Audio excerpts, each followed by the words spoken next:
I'm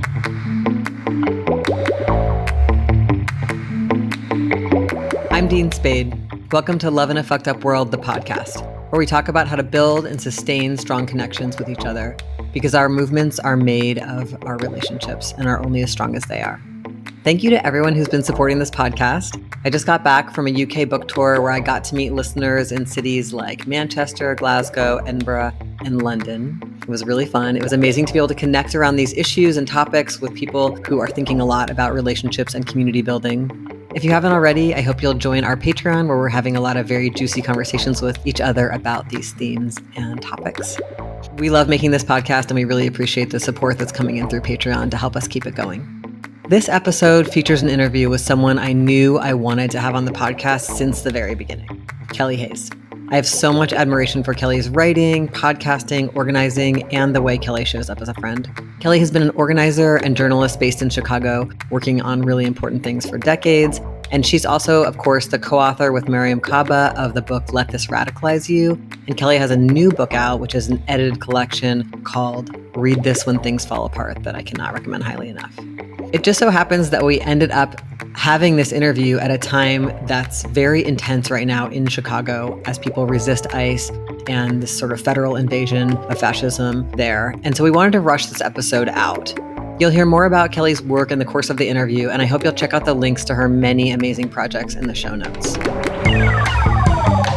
Kelly, thank you so much for being on the podcast. You are one of our whole team, you're like one of our role models for what it is to make a useful podcast for our people in these times. So it's very special to get to interview you. Thank you for being part of it. Oh, thank you for having me, Dean. And that's so beautiful to hear. I remember walking with you in the woods right after the last presidential election, and I was just beginning to do some recording for this podcast, and just so many of the themes we were talking about together at that time and in the longer course of knowing each other made me feel very eager to interview you for this specific podcast about our movements through a relationship lens. And yeah, I'm glad we got here. And the place I really want to start is just, I think people who read your work and listen to your podcast and learn from you see that your work for resistance is very fierce and generous and very consistent over a long time. And I think a lot of people these days are struggling to show up, struggling for how to plug in, how to continue, even when there's a lot of setbacks and conflicts in the work, and there's a lot of really justified fear. And I was wondering if you would talk about what drives you, what do you think fuels your persistence over the long haul, and with the many kinds of work you do, what is keeping you going? Thank you for that question. I can tell you in the context of what's happening right now in my city that resistance is the one thing that makes me feel hopeful and enlivened amid all the terrible shit that's happening.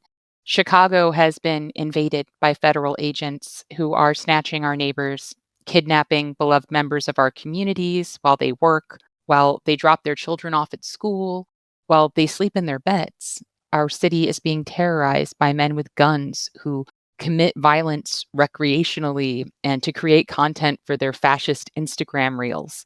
People are living in fear of being disappeared into this country's deportation machine. And people who are acting against that violence have been brutalized, tear gassed, shot with so-called less lethal munitions. And 2 people have been shot with live ammunition. Silverio Villegas Gonzalez was a father just trying to go about his day, and ICE killed him. This is a terrible time, and what drives me right now is that getting out there, protesting, doing ICE patrols, participating in rapid response, that's where hope resides. It's where hope is made. It's what actually makes me feel better amid all of this ugliness. Of course, I want to live my values and to move from a moral place and defend my neighbors, but I'm not just moved by a sense of obligation in this moment.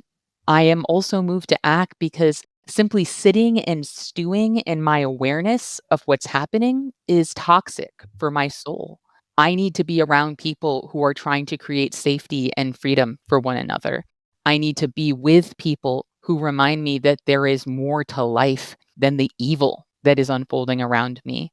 Recently in my community in the Rogers Park neighborhood of Chicago, there was a day when ICE was hitting the neighborhood hard, and there were actually hundreds of us in the streets responding.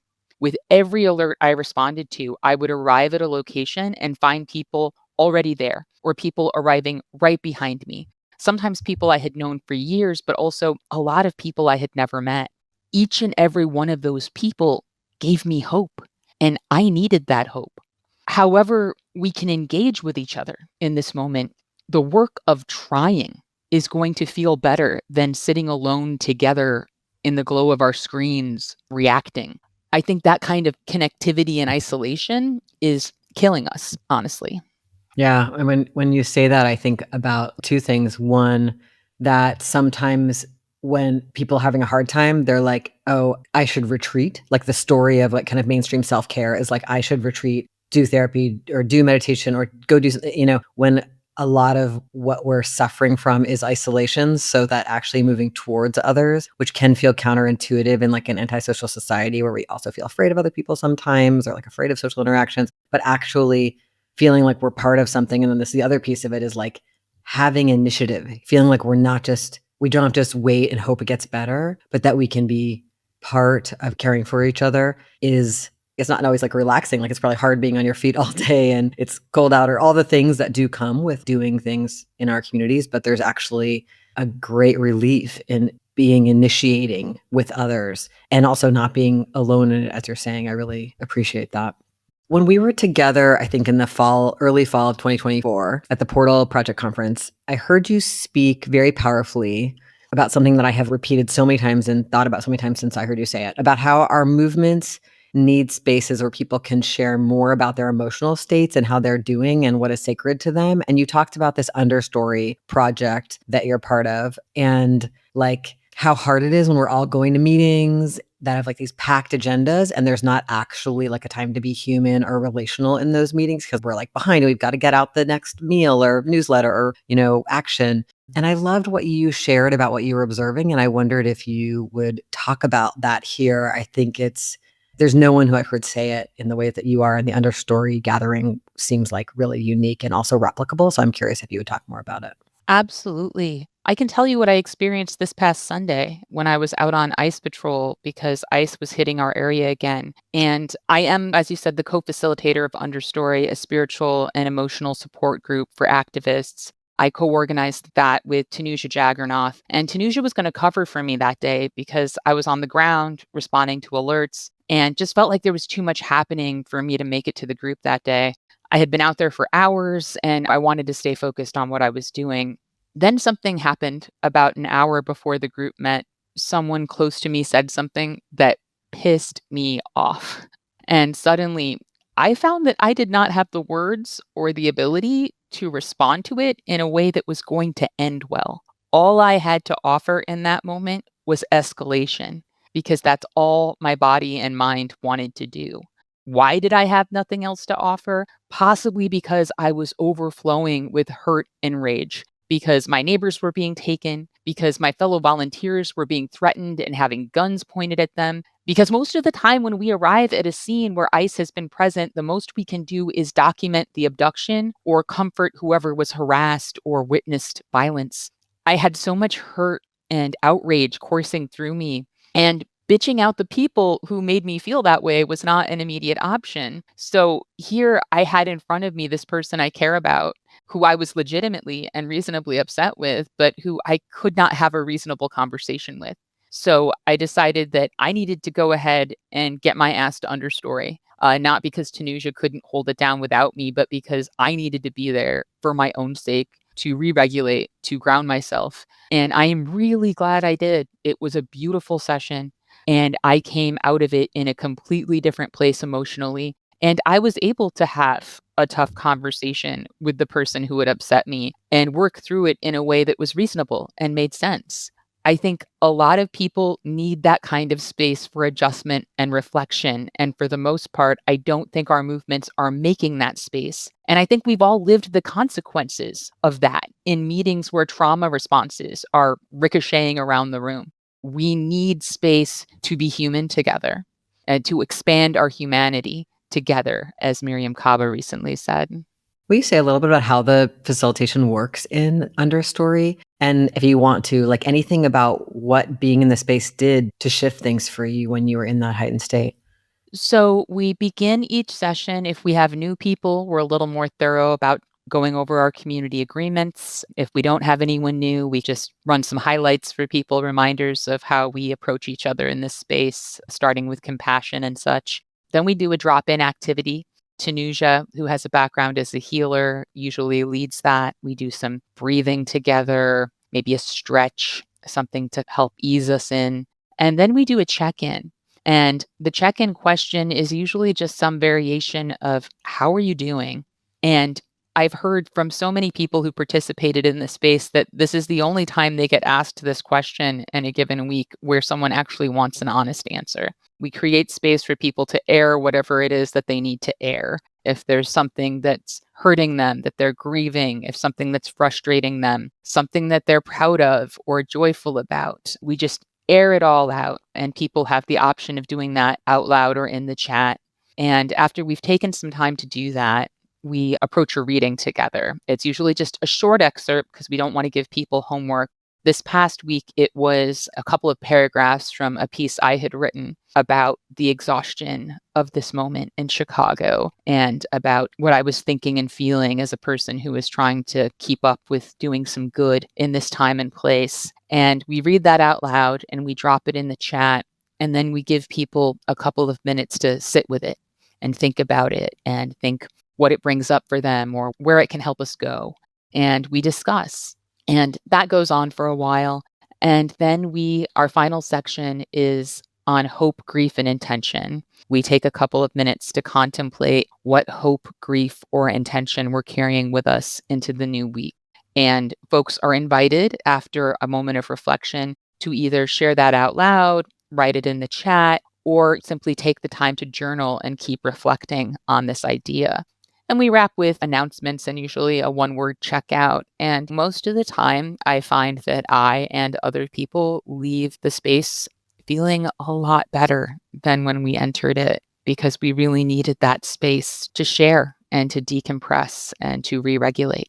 Yeah, I'm just thinking about how when I've been in like grief support groups or 12-step meetings or like any kind of group, just having other people be vulnerable and expressive can sometimes help me feel what I'm feeling that I've maybe been suppressing. And sometimes I can feel some of their feelings and get more access to myself or regulate because the group is all paying attention at the same time. Like I really love learning about the Understory because there's not a ton of groups that are for that are in our movement, that are, so yeah, you could go to a 12-step meeting or you could go to a group therapy or something, but like it can be so helpful to be around other people who are politicized and coping with the realities that we're all acknowledging that a lot of people might, not be acknowledging or have the same vulnerability to or investment in. It's beautiful. I have one more kind of detailed question. Is there a timer for like when the initial check-ins, like is there a certain amount of time people are supposed to check in? Like I'm just trying to get the vibe of the meeting in case anyone wants to try to create their own. No, we don't do timers. Sometimes people have a lot to say and we go with it. I think that we have shared values in the space, and the space is based in relationships. Folks have occasionally asked me, messaged me because they've heard me talk about it at some event or something. And they're like, can I join? And we've kept all of the invitations really relationship based. It's like if you have a connection to someone in the group, you can be invited into the group, which has kept us relatively small because, we're not trying to create like a mega church of social justice. We want something grounded in relationships. And I think that keeps it easier to set expectations in the room that make sense to people and make room for people when maybe they need a little more time or there's something going on. What we're very open to, though, Tanuja and I, is to talking to people who want to create their own version of this. I've done that several times. I'm always happy to share with people like what our process looks like and what we've learned, and to really talk with folks about the fact that, yes, it would be great if there were already a thing and we could all just access that thing. But we don't all need the same cookie cutter things. It's like these folks, we share abolitionist politics. Many of us come from the same lineages of organizing. Many of us have had shared experiences in the streets. And so our needs may not be the same as the needs of another community. and, what's sacred to us, because that's really what we're getting at the heart of here, might be different. It might be named or identified differently. The concept of the understory, what it describes is the space beneath the tree canopy in a forest, this unseen space of life and decomposition and renewal, where like life is constantly happening, but much of it is unseen. And so we think of understory as being a place for people who are that to the movement, who are not people holding the big banner in the street necessarily, but people who are constantly living life and learning lessons and breaking in different ways and having to heal and reform themselves. Those people coming together to do some of that work of healing and survival and processing together. And even in a forest, those ecosystems are going to vary so wildly across the terrain. So it's about figuring out, what does that support system look like for the people in your corner of the understory? It's interesting that when I heard the term understory, I also thought of it as like each of us has like the front facing stuff we are bringing to the agenda in the meeting, or we're bringing, that you're bringing on your podcast or in your writing, or like all the things we're all bringing that might be the headline. And then there's the understory of how we reproduce ourselves to get there. And like, also I'm caring for a loved one, or also I'm dealing with pain, or also I'm, all the things, or also I was really activated at the event because of this part of my history, and like a place to like, it's so powerful to me that that stuff is going to come out sideways if we don't give it airtime. And I love the idea of people doing their own. And also it's making me think of you and Miriam writing in your wonderful book, This Radicalize You, about pedestaling, and about how when I think about choosing to create groups like this through relationships, it also might help it not be like, ooh, I'm going to like this group, the Kelly Hayes group, and I've listened to Kelly's podcast, and now I'm get there and I'm disappointed by something. How can I be imperfect? And I have to tear Kelly down. Like the ways in which making things more intimate and generated through relationships can sometimes keep us on a more like realistic level and not go into the pedestalizing and then the disappointment cycle that can come when something like that thing pre-exists me and I've got an expectation on it, So yeah, I love the idea of you all encouraging people to do their own and to feed it with whatever's true for them and their friends and connections. Yeah, beautiful. Yeah, thank you for that. I really appreciate that read on it. Yeah, your work documents so carefully and actively in ways that are so helpful to us, like what these attacks on our communities are like. And in my opinion, you've also been very prescient about what is coming. Like you're a pattern noticer who's helped me anticipate things I wouldn't have anticipated without your guidance. And so anyway, you're very aware of these ongoing attacks in our communities from your day-to-day work in the streets and also your long study of domination and resistance. And I'm curious if you would speak to like how we hold our relationships together in the face of these ongoing attacks in our communities that are, very persistent. And I'm thinking about what people are experiencing in Chicago right now, or more broadly, like how do we stick together? I really appreciate this question. There's such a spectrum of experience in terms of what people are up against right now, in terms of people facing the threat of abduction or being on the front lines of protest or doing the exhausting work of rapid response or being in one of the most heavily targeted neighborhoods, which I want to acknowledge I am not. There are no safe zones in Chicago right now, but our friends in areas like Pilsen and Little Village are being battered so much harder than folks in my area. Some folks are also dealing with the fear and the stress of facing charges for taking moral actions during this time. So amid all of that complexity, I don't want to be too prescriptive, but I do want to name some things. The first is that it's easy for me to neglect the people I care about most in times like these, and that I have to be very intentional about doing otherwise. When I'm with people, listening to them talk about their ideas or their problems, sometimes my mind is somewhere else, whether I'm deconstructing my last mistake or imagining what I would do differently next time or rethinking some logistical issue or worrying about which text thread is making my phone buzz in my pocket. Maybe I'm feeling guilty because I feel like I should be doing something else right now. It can be hard to give people our full attention. And it's easy to forget to ask the most obvious questions about how someone's doing or to validate people in the ways they need to be validated in that moment. For me, I think it's important to be honest with people when I see myself falling short in those ways, to apologize for what I'm getting wrong. And when I can, to double down on what I ought to be giving people in those moments, whether it's affirmation or just really listening to what they're saying and being there for them. I try to be honest about my capacity and not make plans I'm going to have to cancel or overpromise. But these are unpredictable times, so extending each other some grace is also important right now.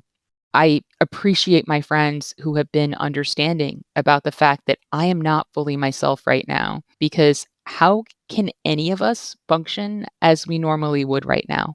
A lot of my friends are dealing with that too. So I think keeping those lines of communication open, starting with compassion, and not shying away from naming that we are not showing up in the ways that we want to. I think those things are really important. I also want to name that some of the worst moments I've seen good organizers have, when relationships and even organizations have cracked and turned to dust, have happened because people didn't know when to step away and take care of themselves. Everything feels like an emergency. Maybe everything is an emergency. So they just keep pushing themselves until they're running on stubbornness and stress hormones and nothing else. And you can do that for a while and maybe get lucky and not break anything.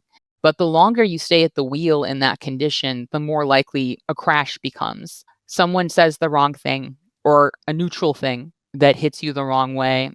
Something doesn't go as planned, and suddenly you find yourself responding to a complex human interaction with fight or flight reflexes. You don't have access neurologically to long-term strategic thinking or maybe even to your values.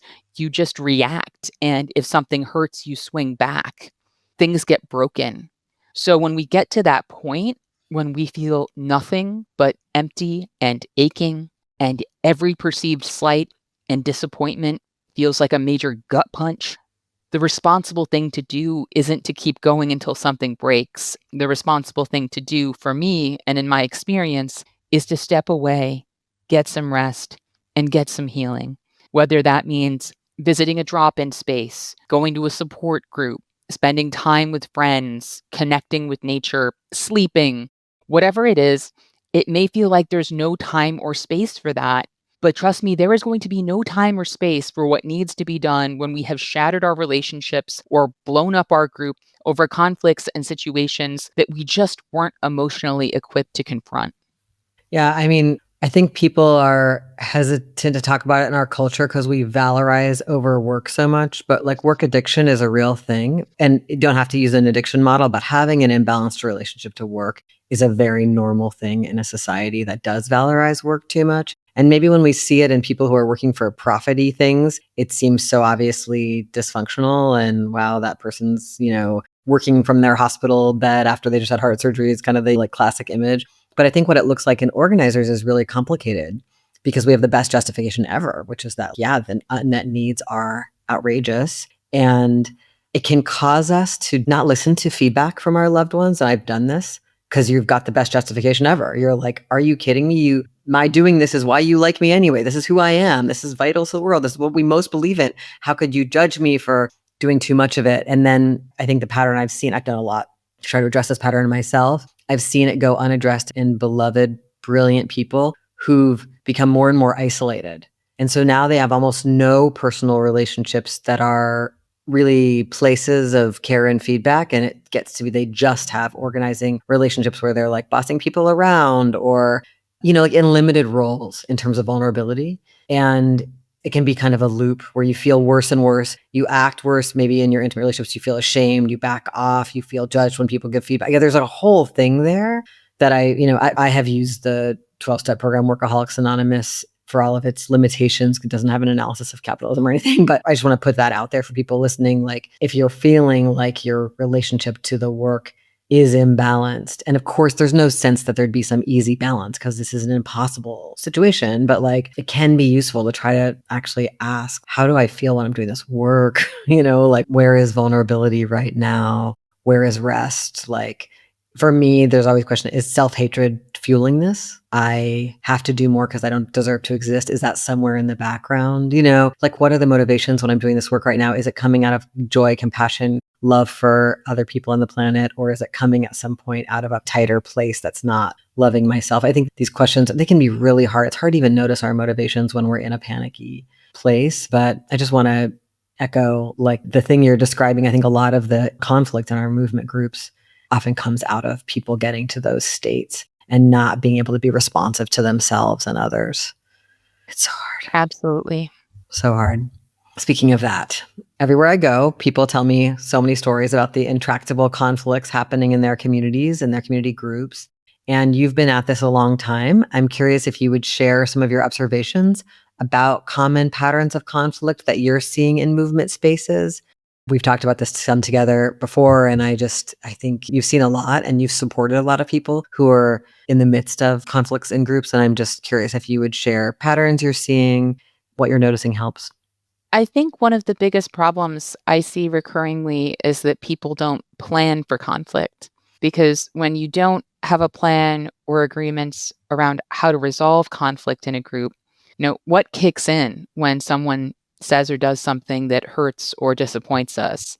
The same reflexes and responses that have been ingrained in us around conflict in this society. And those are all bad. We want to punish people or to just not have to deal with them anymore. We focus on establishing innocence or guilt, and we don't want to embrace any semblance of our accountability for what might have been our part in the conflict, because many of us come from environments where admissions of responsibility were only met with punishment. When we don't establish our own norms that are based in our values, the ugliness of our individualist carceral society fills the void. That's why when I put together a worksheet called Mapping Community Defense and Care in Our Neighborhoods to help people and groups prepare for the federal invasion of our city, I included a section on knowing how your group will address conflict during this crisis. I almost didn't include that, but my friend Tanuja reminded me of how many groups we had seen blow up over not having a plan for conflict. And I said, you're right. So it's in there because we're not going to do anything effectively together unless we plan together around how we are going to address moments when people experience harm or disappoint each other. Because we are all human and those moments will happen. We are so socially de-skilled. We don't know how to talk to each other. We don't know how to be together. A lot of what we're seeing is just the product of that, of just how horribly isolated we all are. And feeling our way past that is going to be real messy. It's going to be continuously messy. And there are a lot of great tools out there, like the It Together Toolkit and like your recent book, that can help us think through what it means to be in right relationship, what values we actually share, and how we can move through conflicts in ways that actually reflect those values. I think one of the first things I think about when assessing the health of a group with respect to conflict, and this is something I learned from the It Together Toolkit and the folks who made it, was when you get upset with someone, do you go to them or do you go talk to someone else about them? And if we're in a situation where we're constantly kind of running for the teacher or running to gossip or to vent and cannot approach each other and say in a good way, like, hey, that didn't feel right. Can we talk about that? If we don't have a practice around how we talk to each other, around how we address when things go wrong, we're going to just create these massive drama scenarios again and again. And they're going to get ugly. And a lot of things don't have to get ugly. Sometimes people mess up in ways that, like, this is going to be a big deal. But a lot of things get inflated to that degree that don't have to function that way. If we can just learn to relate to each other better, and if we can have a sort of go-to set of ways that we handle things, and we all know that this is how we handle things when problems come up. Yeah, I've been talking to a lot of groups about having a litany that you say at the beginning of your meeting and at the end. That's just like, we believe in direct feedback and we know that we're all learning in public together and it's okay to make mistakes. And we believe in repair. And even though those are just words, that's so countercultural that I do think it could help. And then I can then maybe we can ride it a little bit like, oh, can we see that thing in our meeting, Kelly? Well, I guess I wanted to try when you were late, it felt like, like we're just giving each other some little roads, even if it's awkward, to do the new thing. And I see the exact same thing you're describing, that most people talk to everybody but the person that they feel this way about. The other thing I see a lot is that when I come in and I'm venting at you about how frustrated I am about the meeting and about somebody else, then you don't keep that confidential, right? Like the other thing we're bad at in our movements. So when someone's venting to you, just assume it's confidential. Unless they tell you to go tell someone else, don't. Because then there's a whole ripple in the group. Are Kelly and Dean mad at each other? And it's like, you know what I mean? And I can also be like, hey, have you told them? I think it might be worth telling them. We can just remind each other to try direct feedback. We may or may not do it. The person may or may not take it well, but like the more we can have the most basic agreement to try to be direct and to try not to talk about each other behind our backs, unless it's a real event and it's confidential and it's just to like help me clear my mind and get my thoughts together about my next action. I think that those are such big things. And I love this idea about preparing.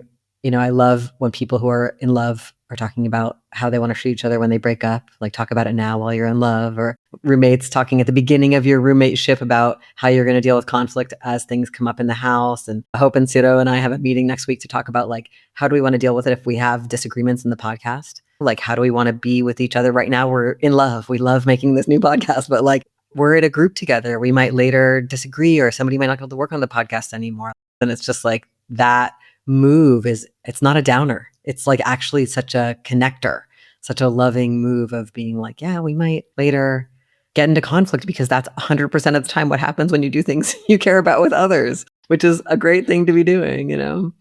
Absolutely. And I just also want to encourage folks, it's okay if you need to go to someone to say, is my reaction to this situation disproportionate? Am I being reasonable? Like, having touchstones isn't the same as just gossiping or talking shit about people. But if you do that, I think be open to a reframe, and if you're someone somebody goes to for that, be open to reframing and don't feel like you just have to mirror their emotions. Be like, oh yeah, fuck that person. Obviously, they're the worst person for having upset you. I can think of a time not too long ago when I went to a dear friend of mine who's one of my touchstones. And I was like, isn't this other person like being so fucking ridiculous? And how dare they? And they were like, you know what? When you said the thing that you're interpreting as having, like, you drew a line that was then crossed, you could have come across as joking, and like just completely reframed to me the conversation, and how like it might have seemed like I was engaging with a back and forth and being playful, whereas I perceived myself as being serious. And I was like, oh yeah. And maybe I was trying to soften what I was saying a bit in a way that might have come across as, me just being funny. And so it's on me to go back to this person. I'm like, you know what? I had a legitimate feeling about that thing. And maybe I didn't fully express that, but I really did have a legitimate feeling about that. And I want to talk about it. And we worked through it in no time. It was just, I needed somebody outside of it to tell me that my reaction might not be the most balanced one. Sometimes we need that. So, be open to hearing that, and be open to telling people who trust you that they trust you. Like, part of how we earn people's trust and deserve people's trust is by telling them the truth. Yeah. And sometimes I think there can be a thing, like if I'm really upset from an interaction I have and I'm not ready to talk to that person, and I come and talk to you and you hear all my upset, and I get to kind of have the wave of emotion with a trusted person, and that person's like, that sounds hard. I can, they're with me in the pain a bit. And then maybe I can come down to a little bit of what's the kind of right size action? What would I like to say to the person who I was upset with? Because I'm getting some support from a friend. And so I think we can help people towards right sized action by also, like, when we're listening, like, am I really activated? Am I about to kind of join into a revenge narrative with them? Or am I about to minimize their experience? Like, when I'm the listener, what's happening for me, and how can I remember my intention to help the person feel heard and find a values aligned action that's right sized? And so being honest, like you're saying, like being honest and trustworthy in that way, and noticing if I'm getting into a reactivity. Because, sometimes when someone's upset in front of us, we get upset too. We're just animals, And I think sometimes in our communities that can turn into like, let's join a campaign of revenge together against someone else we love. So one of the things I constantly refer to is your set of episodes about AI, your podcast episodes. I've sent them links to those to so many people. And it was really those Movement Memos podcasts where I first started trying to learn about what AI is. It now seems like an eternity ago because AI is moving so quickly. and how to understand its role in this moment, who's behind it, and what we should anticipate. And lately, you've been covering more about the relationships people are having with ChatGPT. And I've recently directed a friend to your work because my friend was distressed having seen an advertising for the Friend wearable AI product. And I wonder if you would want to talk a bit about kind of the emotional and relational context in which these products and these relationships with AI are appearing, and what you've observed and what you want us all to be thinking about as these technologies roll out. Thank you for this question. This technology is so dangerous, not for any of the reasons that tech billionaires have described, like talking about it taking over the world or turning us all into paper clips or whatever, but because it furthers dehumanization during extremely dehumanizing fascistic times. It alienates us from each other, and our alienation is already killing us. People don't know how to turn to each other. People get angry with me and Miriam all the time for telling them that to make change, they have to build relationships with other people because the expectation that they should have to build social bonds is so unthinkable to them. I have heard over and over from people that people have disappointed them, and a person in their position shouldn't be expected to engage with people or trust people. More and more young people don't have friends. This is all so dangerous. And I want to name that I understand how people have arrived at these states of alienation, and that I am not blaming people for feeling wronged, isolated, or alone, or for being afraid to engage with or trust other human beings. I have been there. I know what that feels like. I also know that we are social creatures who were never meant to survive alone and who don't have the capacity to survive alone, and certainly do not have the capacity to get free or defeat fascism from a place of isolation. We have to take risks, and human relationships are the first line risk that we all have to take in order to have any hope of changing our collective conditions. We have to pool our capacities and have shared commitments. This is fundamental stuff. But so many of our people have been isolated and socially de-skilled by the norms of internet culture, by the constraints of their schedules under capitalism, and by the abusive or inaccessible conditions they've experienced. We also haven't had a sufficient focus on base building over the last decade and a half, so we haven't really done the skill building people need to counter these trends. And amid all of this, we have the rise of these products that give us an artificial shoulder to cry on, an artificial sounding board, an artificial friend who will listen to us talk about the problems we're sure no one else wants to hear about. I have heard from a number of disabled people that they talk to ChatGPT all the time about their symptoms, their medications, and their supplements because they don't feel like anyone in their life really wants to hear about these things to the extent that they need to talk about them.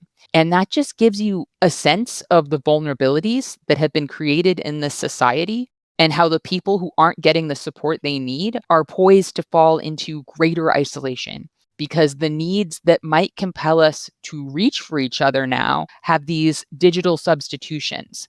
And we have already seen how horribly wrong this can go with these chatbots counseling people to kill themselves, encouraging delusions, and developing patterns of interaction that become a form of addiction, sometimes ruining people's real world relationships and even getting people killed.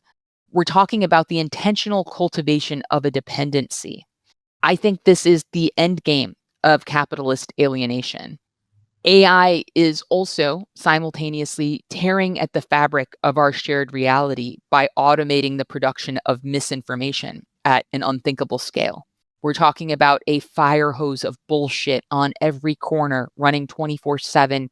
And the goal isn't to create some coherent alternative narrative that replaces the truth, but to contaminate the flow of information so much that the truth becomes indistinguishable from right-wing hoaxes, myths, and lies. A lot of people already default to what they believe when confronted with facts that don't match that narrative. We are talking about a campaign being waged by fascists to make facts irrelevant and unrecognizable. They don't want you to be able to pick the truth out of a lineup. And so we also have to recognize that the truth is a front of struggle and one that we cannot afford to lose. And on that front, AI is a weapon of mass destruction. Mm, God, your clarity about it is so helpful to me, as much as I feel scared hearing this, of course. A lot of your recent coverage that I also refer to frequently and point people to directs us to the need for community defense and underground action, like what you've been describing in terms of defending our communities against ICE abductions.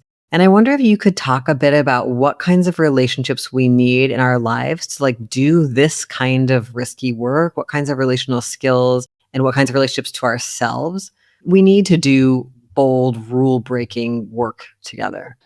I think that we need to be clear about the different modes of work that are needed right now. There's some work that has to happen out in the open and that needs to happen very quickly, that honestly cannot move at the speed of trust. I was recently at a big meeting with a lot of organizers from around the city, and I remember sort of folks acknowledging in the room that a lot of folks here have beefs with each other and have unresolved conflicts, and that given the conversation that we needed to have that night, this was probably a good sign, because if everyone in the room was on the same page, we wouldn't have enough people in the room to do what we need to do next.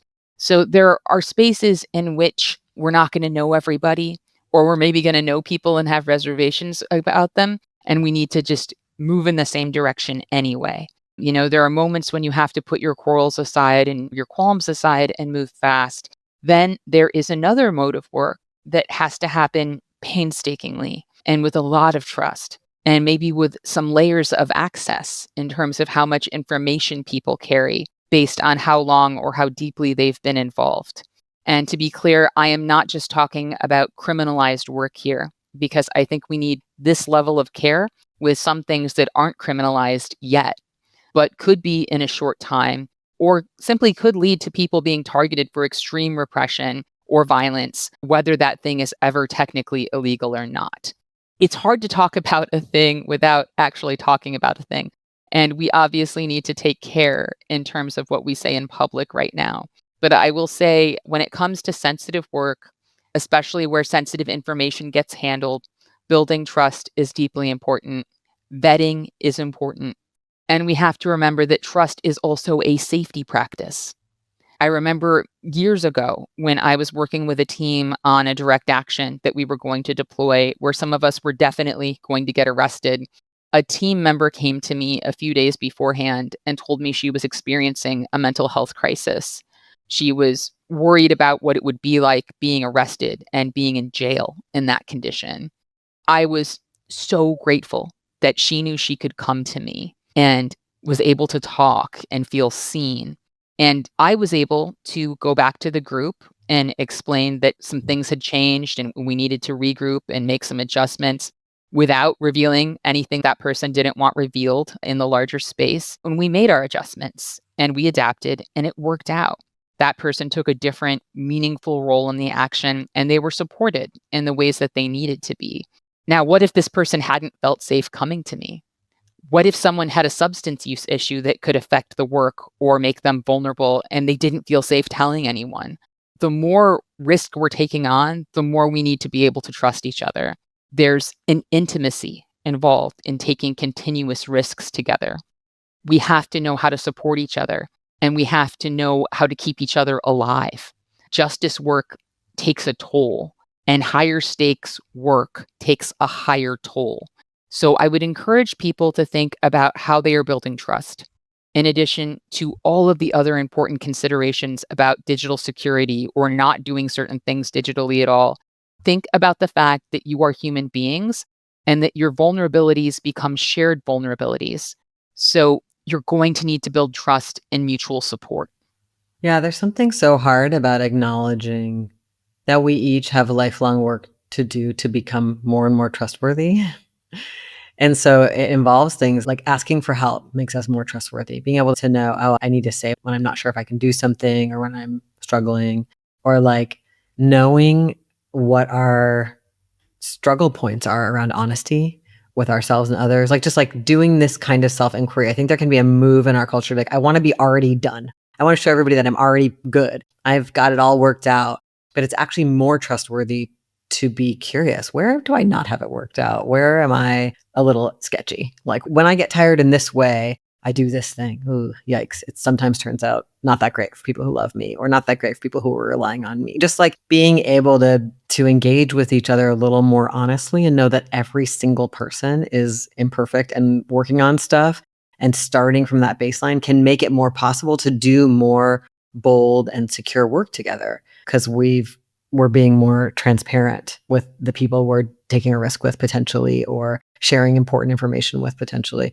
But it's really countercultural to recognize that we are all working to become more trustworthy instead of just, I've already got it, you know? It was groundbreaking for me when I came to understand that patience was a practice and not a feeling. This capitalist individualist society really dupes us into believing that we either are or aren't something. And so instead of trying to practice that quality that we want to have, we're in these defensive modes where we're trying to depict ourselves as, no, I am trustworthy. I am brave. I am good.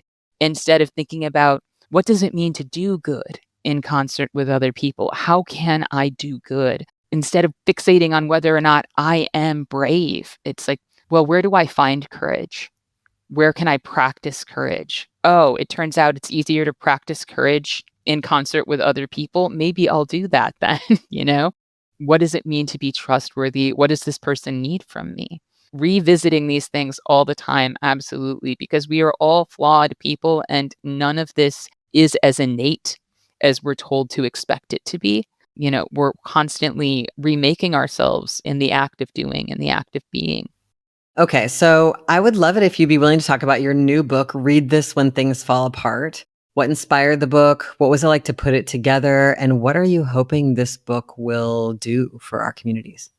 Well, this book was inspired by an awareness of our political trajectory and how desperate things have become for so many people here in the US and around the world. My book with Miriam Kaba, Let This Radicalize You, was written for people who were newly entering the fray of organizing. And we're honored that longtime organizers also found it useful. But what we had set out to do with that book was to write a book we wished had existed when we were new to movement work. With Read This When Things Fall Apart, I had this idea that it might be helpful to create a sort of bundle of letters for people who were deep in the mess and the fight, people who were encountering things that inevitably go wrong in movement spaces, or that we know are going to keep happening because of the nature of this political moment. In the beginning, I thought it might be a zine. So I reached out to some friends and asked, first, is this a good idea? And when people said that it was, I asked, who wants to do this with me? And this is how most of my projects begin. And in a very short time, as participation blossomed, it became clear this wasn't a zine. This was a book. It was a strange book. And it feels much more like a project I organized than an anthology I edited. But it is both of those things. And because so many hands made this thing, I think I feel more comfortable praising it in a way that I wouldn't if this were just my book and something I made. It doesn't feel egotistical to say that I think this book is beautiful and necessary, and that I think everyone who is trying to make change in this moment should have it. Because that isn't a statement about me and my work. It's a statement about what can happen when some of the wonderful, brilliant people I have struggled with and thought alongside over the years, including some of my best friends, get together to make a care package for other people who are trying to make a difference and really going through it.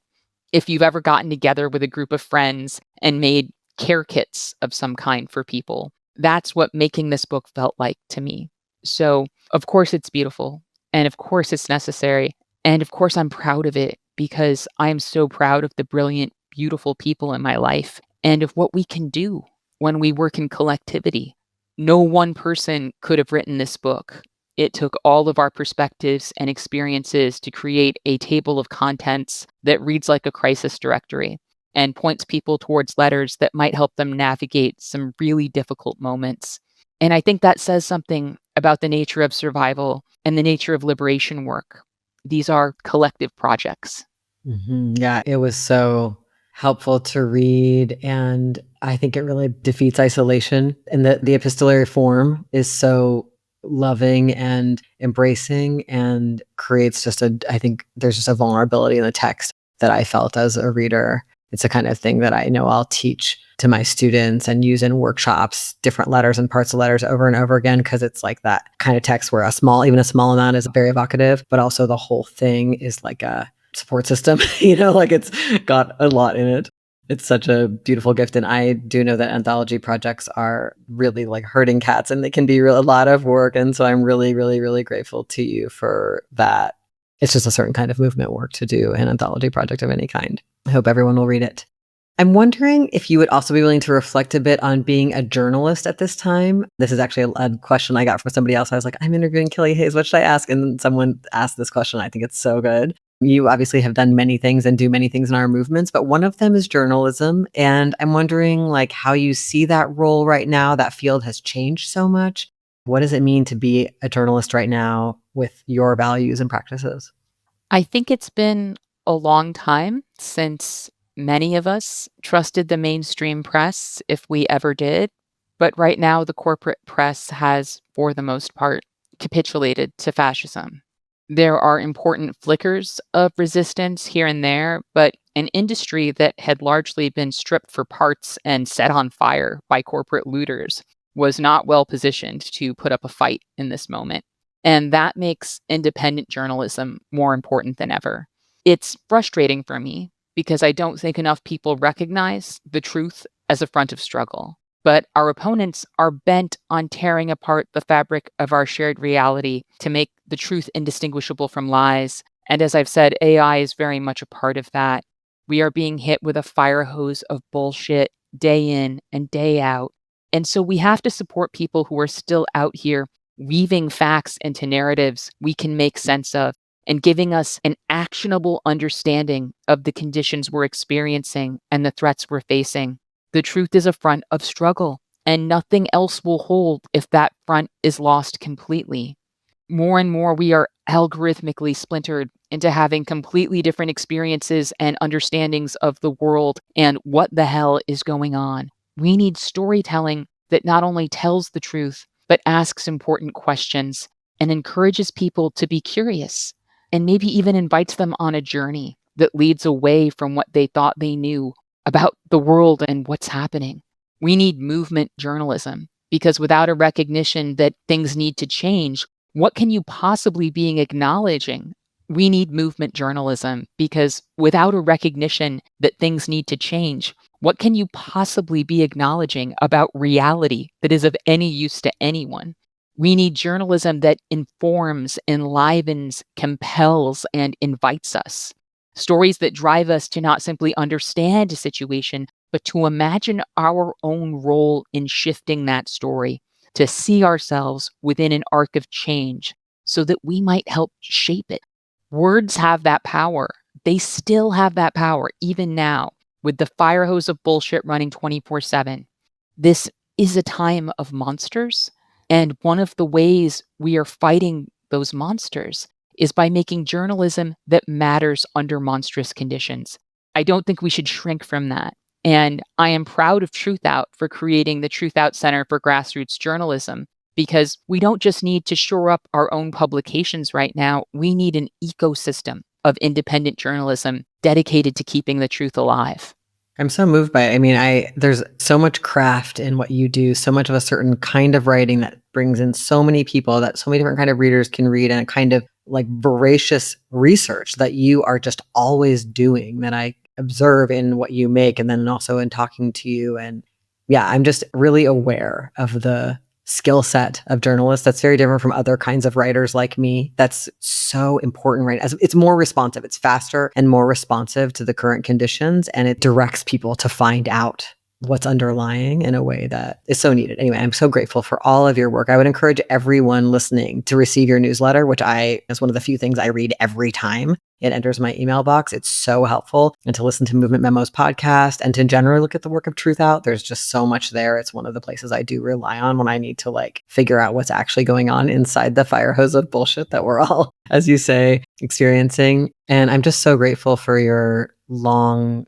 dedication, role modeling, humility, care, and, just intrepid, relentless desire for liberation for us all. It just comes through in everything you do. And I'm so happy to have been alive at the same time as you, though these are very hard times to be alive and to be dedicated to liberation. I feel more possibility because of what you do. Thank you so much for being part of this podcast as well. Thank you for having me as a guest on your podcast, Dean. Your work is so important to me as it is to so many people, and I'm just really grateful that I get to be your friend.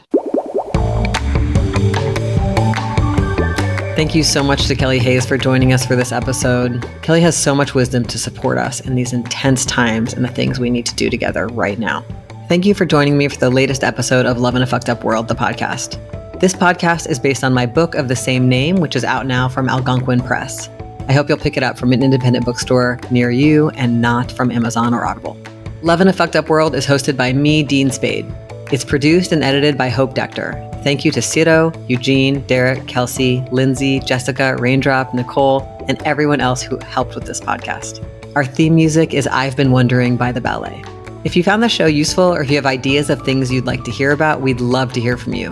Please check out our new Patreon where you can join the conversation with other listeners. We have so many exciting episodes planned, and we're grateful to be able to rely on our community for the support to make them happen. We need each other now more than ever, and I hope this podcast offers tools and ideas that can help us build and sustain the strong relationships we need to build strong movements to resist. I hope you'll keep listening, subscribe, and share this episode with people in your life.